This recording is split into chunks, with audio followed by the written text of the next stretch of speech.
ये आप लोगों को ऑफिशियल पोर्टल पे दिखा रहा हूं।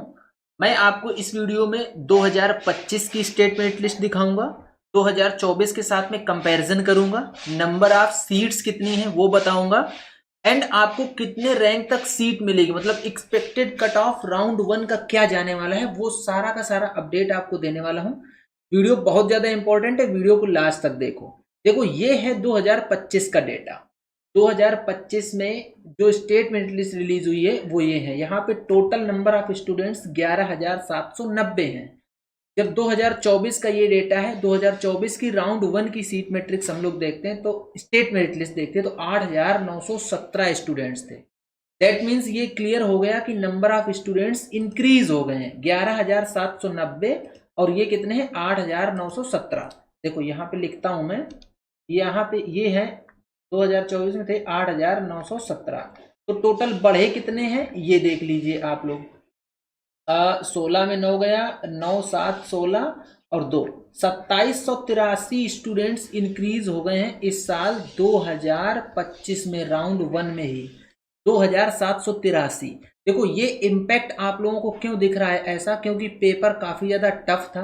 तो जो बच्चे हैं, जो लो स्कोरिंग बच्चे हैं, वो लो स्कोरिंग बच्चे ज्यादा हो गए और हाई स्कोरिंग बच्चे कम रहे, इसलिए आपको UP Ayush state merit list में इसका डायरेक्ट इम्पैक्ट दिख रहा है। अब मैं आप लोगों को ये दिखाऊंगा कि कितनी रैंक पे कौन सा कितने बच्चे रजिस्टर्ड थे। दैट मीन्स 2024 और 2025 को कंपैरिजन करके दिखा देता हूं आप लोगों को, जिससे आप लोगों को एग्जैक्टली ये समझ में आएगा कि कट ऑफ कहाँ को जाने वाली है। ये आपके सामने पूरा का पूरा डेटा लिखा हुआ है, तो इस आपको पूरे के पूरे डेटा को आपको ध्यान से देखना है। ये जो डेटा है ये 2024 लिखा है, मतलब राउंड 1 में 2024 में जो नंबर ऑफ स्टूडेंट्स अवेलेबल थे, और ये राउंड 2025 में राउंड 1 में जो नंबर ऑफ स्टूडेंट अवेलेबल थे। अप टू 30,000 रैंक दोनों साल दो दो स्टूडेंट्स थे। 35,000 की रैंक पे 2024 में 16 स्टूडेंट थे, यहाँ पे 6 स्टूडेंट हैं। 40,000 की रैंक पे 2024 में 39 स्टूडेंट्स थे, यहाँ 32 स्टूडेंट्स हैं। 45,000 की रैंक पे 2024 में 66 स्टूडेंट्स थे, यहाँ 64 स्टूडेंट हैं। या आप इनको स्टेट मेरिट लिस्ट भी बोल सकते हो, स्टेट रैंक भी बोल सकते हो, क्योंकि जो नंबर ऑफ स्टूडेंट्स रजिस्टर्ड हुए हैं वो स्टेट रैंक ही होती है।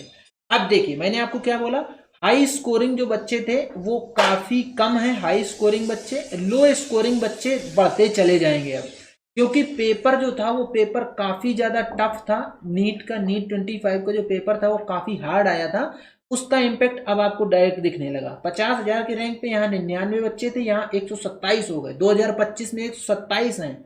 55,000 की रैंक पे 120 स्टूडेंट्स थे 2024 में, 191 हो गए 2025 में। 60,000 की रैंक पे, ये जो रैंक बोल रहा हूँ ये ऑल इंडिया रैंक है, 2024 में 151 स्टूडेंट्स थे, 2025 में 262 स्टूडेंट्स हो गए। 65,000 की रैंक पे 2024 में 182 स्टूडेंट्स थे, यहाँ 357 हो गए, लगभग दुगने हो गए। 65,000 की रैंक सिर्फ आ पाई है अभी, और 2025 में जो नंबर ऑफ रजिस्टर्ड स्टूडेंट्स हैं वो लगभग 2 गुने हो गए। अब 357 स्टूडेंट्स ऐसे हैं जो कि रजिस्टर्ड हैं अप टू 65,000 रैंक पे, वो इररेस्पेक्टिव ऑफ कैटेगरी, किसी भी कैटेगरी के हों, लेकिन उनकी रैंक 65,000 के ऊपर है। अब अगर ये सारे के सारे बच्चे पार्टिसिपेट करते हैं तो इनको, इनकी कैटेगरी कुछ भी हो, लेकिन इनको अनरिजर्व से ही सीट मिल जाएगी। मैं 65,000 को एक इसलिए नमूना लेके चल रहा हूँ, पैरामीटर बना रहा हूँ, क्योंकि 65,000 तक तो सीट मिल ही जाती है। इसलिए ये मान लो कि 357 स्टूडेंट तो यहाँ पे रजिस्टर्ड हो गए। अब वो किसी भी कैटेगरी के हो, चाहे वो अनरिजर्व हो, चाहे वो ओबीसी हो, चाहे एससी हो, चाहे एसटी हो, सबको जो सीट मिलेगी वो अनरिजर्व से ही मिलेगी। तो यही एक पैरामीटर आपका भी बनने का जाएगा, क्योंकि यहाँ पे 357 स्टूडेंट्स तो यहाँ पे रजिस्टर्ड हो गए, मतलब पैरामीटर यहीं पे फिक्स हो जाएगा कि अभी जनरल की कट ऑफ कहाँ जाने वाली है। आगे और दिखाता हूं, फिर अभी आपको जब सीट मैट्रिक्स दिखाऊंगा ना, वैकेंट सीट की कितनी सीट है कैटेगरी वाइज, तब चीजें और आप इजी समझ पाओगे। 70,000 की रैंक पे 2024 में 215 स्टूडेंट थे, यहाँ 244 हो गए। ये 244 नहीं, ये होगा 444 होना चाहिए। यहाँ पे ये गड़बड़ लिखा है, 244 444 या समथिंग कुछ ऐसे डेटा होना चाहिए। 75,000 की रैंक पे 242 स्टूडेंट्स थे 2024 में, यहाँ 528 हो गए। 80,000 पे 262 थे, यहाँ 611 हो गए। 85,000 पे 283 थे, यहाँ 710 हो गए। 283, 710, लगभग 2.5 टाइम्स स्टूडेंट्स हो गए। जैसे जैसे नीचे जाएंगे वैसे वैसे नंबर ऑफ स्टूडेंट्स 2025 में बढ़ते चले जा रहे हैं। 90,000 की रैंक पे 2024 में 304 थे, 2025 में 803 हो गए। 1,00,000 की रैंक पे 358 थे, यहाँ 958 हो गए। अप्रॉक्स 3 टाइम, या बोल सकते हो 2.75 टाइम्स स्टूडेंट्स बढ़ गए। अभी सिर्फ 1,00,000 की रैंक हम लोगों ने टच करी है। ऐसे अगर देखोगे आप 1,50,000 की रैंक पे 706 थे, यहाँ 1747 हो गए 2025 में। 1,70,000 की रैंक पे 846 थे 2024 में, और 2025 में 2,15,000 हो गए। इसके बाद 1,80,000 की रैंक पे 915 स्टूडेंट थे 2024 में, 2025 में 2,141 हो गए। 2,25,000 की रैंक पे 1,1270 स्टूडेंट थे 2024 में, और 2025 में 2,799 हो गए। 250, 2,50,000 की रैंक पे 1,470 स्टूडेंट थे 2024 में, यहाँ 3,133 हो गए। देख लो, 14 दूनी 28, 2 टाइम्स से भी ज्यादा अब यहाँ पे भी आ गए। जो 2.5 लाख की रैंक आ रही वहां पे भी स्टूडेंट्स इंक्रीज ही हो रहे हैं, मतलब continuously number of students increase हो रहे हैं। जैसे जैसे हम लोग लोअर रैंक की तरफ जा रहे हैं वैसे वैसे स्टूडेंट्स बढ़ते जा रहे हैं। जो अपर रैंक थी, हायर साइड में जो रैंक थी, वहां पे नंबर ऑफ स्टूडेंट्स इतने नहीं बढ़े जितने कि जैसे जैसे लोअर साइड जा रहे हैं वैसे वैसे बढ़ते जा रहे हैं।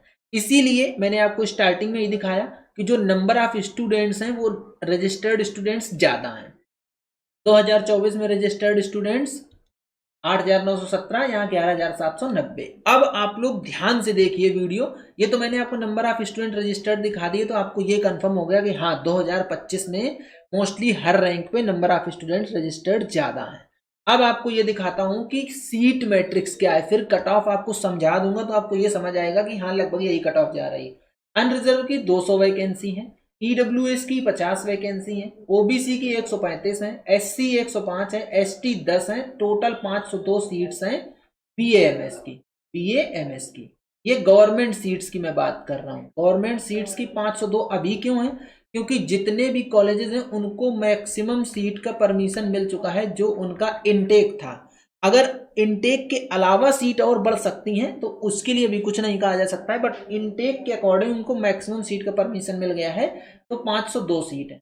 ये 200 स्टूडेंट्स ऐसे हैं अनरिजर्व कैटेगरी के जिनको की मतलब अनरिजर्व में 200 स्टूडेंट्स ही हैं, मतलब सीट्स 200 हैं, स्टूडेंट बोल रहा हूं। अब देखो यहाँ पे ये वाला डेटा देखो आप लोग फिर से, 191 स्टूडेंट्स यहाँ पे रजिस्टर्ड हो रहे हैं 55,000 की रैंक पे। मैंने आपको 65,000 पे अभी क्या बताया था कि यहाँ पे 357 स्टूडेंट हो रहे हैं।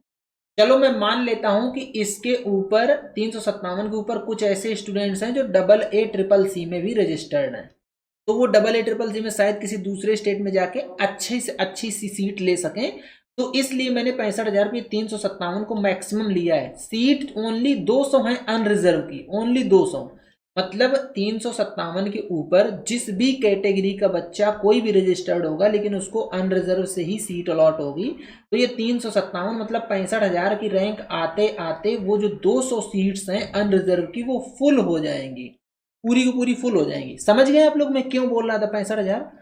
ये जो 200 सीट्स हैं, ये 200 सीट्स 65,000 की रैंक आते आते फुल हो जानी चाहिए हर हालत में। इसीलिए अनरिजर्व कैटेगरी का कट ऑफ जो रखा है वो 69,000 से 71,000 रखा है कि कुछ बच्चे अगर AA CCC में जाते भी हैं ऑल इंडिया कोटा में, कि यहाँ पे भी उन्होंने यूपी आयुष में भी रजिस्ट्रेशन कर रखा है और ऑल इंडिया कोटा में भी रजिस्ट्रेशन कर रखा है, अगर वो ऑल इंडिया कोटा में जाते हैं तो 69,000 to 71,000 की रैंक पे आपको अनरिजर्व कैटेगरी में सीट मिल पाएगी। ये राउंड 1 का एक्सपेक्टेड कट ऑफ बता रहा हूं, कंफर्मेशन कुछ नहीं है, आप लोग समझिए ये बात को, कंफर्मेशन नहीं है, एक्सपेक्टेड है। वैकेंसीज आपको दिखा दी, टोटल 502 है। ईडब्ल्यूएस के लिए बीएमएस का 70,000 से 75,000 की रैंक पे आपको सीट मिलने के चांसेस है राउंड 1 में। ओबीसी 70,000 से 73,000 की रैंक पे सीट मिलने के चांसेस हैं। एससी कैटेगरी को 2,15,000 से 2,30,000 की रैंक पे सीट मिलने के चांस है, और एसटी कैटेगरी को 6,25,000 से 6,50,000 की क्लोजिंग रैंक पे सीट मिलने के चांस है। अब अनरिजर्व वाले देखो, ये आपको 71,000 बताया है, मान लो 72,000 भी पहुंच गया। अब आपको क्या करना है, अगर आपको ये है कि BAMS करना ही करना है तो भैया AA CCC में अभी चले जाओ, ऑप्शन है अभी आपके पास।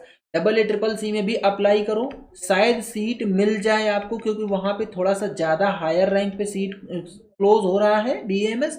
जबकि यूपी में तो ये कंफर्म हो गया कि नंबर ऑफ स्टूडेंट्स बढ़ने की वजह से इस साल कट ऑफ हायर साइड रहेगी, कट ऑफ हायर साइड रहेगी भैया। लगभग 2500 के आसपास स्टूडेंट्स जो बढ़ चुके हैं उनका इम्पैक्ट आपको दिखेगा, पेपर के टफनेस का इम्पैक्ट आपको दिख रहा है।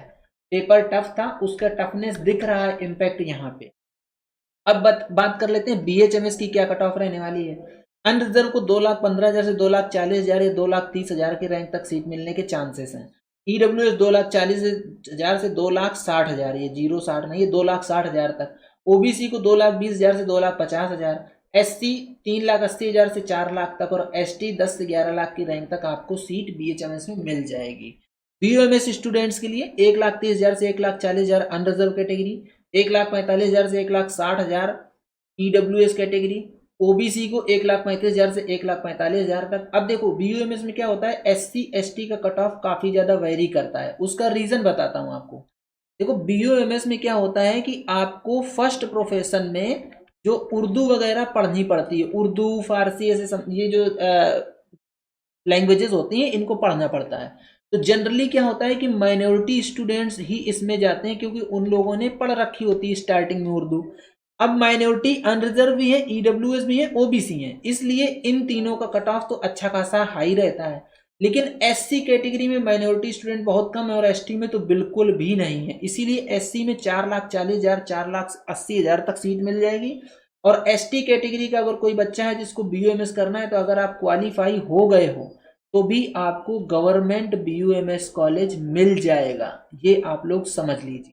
इसलिए ST और SC की कट ऑफ BOMS में हमेशा डाउन ही रहती है, ज्यादा नहीं बढ़ के जाती है।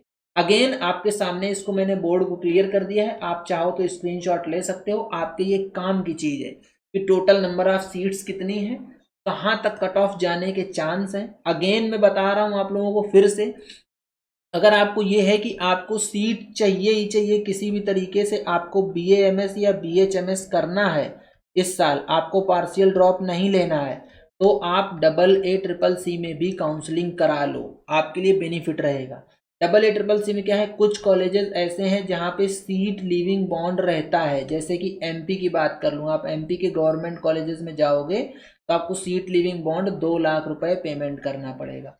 कई सारे ऐसे स्टेट्स हैं जिनमें सीट लिविंग बॉन्ड है, कुछ स्टेट्स ऐसे हैं जिनमें सीट लिविंग बॉन्ड नहीं है। वीडियो मैंने ऑलरेडी बना रखी है यूट्यूब पे, आप उसको देख सकते हो मेरे चैनल पे कि कौन से स्टेट्स ऐसे हैं जहाँ पे सीट लिविंग बॉन्ड है, कौन से स्टेट ऐसे जहाँ पे सीट लिविंग बॉन्ड नहीं है। और AA CCC को भी साथ में लेके चलो।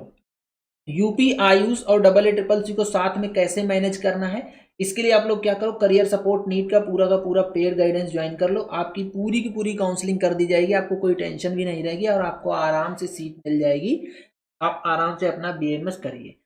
ये जो पूरा का पूरा अपडेट है, ये पूरा अपडेट अगर आपको PDF नहीं चाहिए तो करियर सपोर्ट नीट का टेलीग्राम चैनल ज्वाइन कर लो, टेलीग्राम चैनल का लिंक वीडियो के डिस्क्रिप्शन बॉक्स में मिल जाएगा। अगर आप, तो ये था पूरा कंप्लीट वीडियो। अगर आप लोगों को वीडियो पसंद आती है तो वीडियो को लाइक करो, चैनल को सब्सक्राइब करो, बेल आइकन दबा के रख लो, जिससे कि आप लोगों को इस तरीके का अपडेट मिलता रहे।